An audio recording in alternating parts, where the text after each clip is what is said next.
We are here today with Mr. John J. LaValle, the Suffolk County Republican Chairman. You are here today with LIPolitics.com, and let's just get right into it. How do you feel Suffolk County officials are doing? In general? In general, yeah. Obviously not too well. The county's got a couple $100 million in debt that's looming in front of them. The Democrats have run this county now for 8 years. The reality is they haven't done a very good job. They haven't really forecasted into a tough future. And, you know, sometimes when things are going well, people forget that there will come a day when it may rain. And that's exactly what happened in Suffolk County. And as a result, we now have the next county executive and the next legislature looking at a looming debt of almost $200 million, according to their budget review office. And it's concerning, but we're going to fix that. What's your goal for the Suffolk County Republican Party for this year and beyond?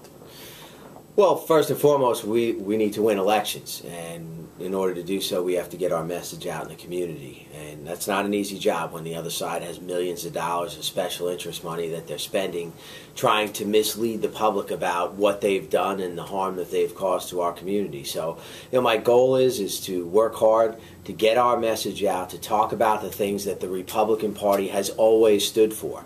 And that's smaller government, less spending, less taxes, rooting out fraud and waste from our government. And, you know, the reality is the Democrats have never been a party and never been a group of individuals that have been very active in rooting out the fraud and waste. They've never been active. They believe government's the solution, so government has grown immensely under them, and now, you know, the rug's been pulled out from underneath us. So we have a lot of work to do, you know, getting our message out, getting our candidates elected, and then the real tough task starts. We've got to go and turn this government around, and it's not going to be easy based on the damage that the Democrat Party's caused. In your estimation, what are the biggest deficiencies or failings in the Suffolk County government right now? Well, the biggest is, you know, failing to reduce the size of government, failing to privatize functions that aren't really the natural government process. I mean, government should be focused on, you know, delivering necessary services to the people. And after that, you've got to let the public handle its own affairs. And that's how our government was meant to work. When we look at that system and we implement that system, that's when our government does work.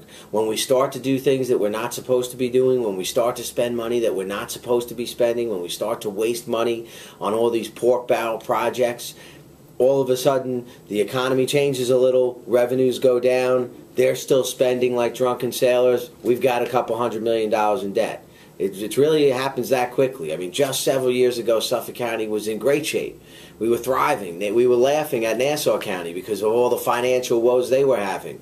But what were we doing? Instead of preparing for a rainy day, instead of positioning ourselves for tough times, they kept spending like drunken sailors. And now we're in the same position that Nassau County's in. It's very embarrassing. But the Republican Party has a platform, principles, and ideals that are going to bring this government, rein it in, make it a bit smaller, make it a bit more efficient, and cut this debt that we have, that we are potentially leaving to our children. That's what's embarrassing about it, is this generation of individuals has spent this county into a real disaster. At the federal level, with President Obama, what he's doing there, he's literally bankrupting generations to come, and that mentality trickles right down to the Democrat Party here with Bill Lindsay and his majority that's been absolutely irresponsible. And then you look at a guy like Steve Ballone trying to run for county executive with one of the most horrendous tax and spend records in the history of Suffolk County. It's, you know, I don't know what drugs they're on, but it's got a lot of tax and spend in it.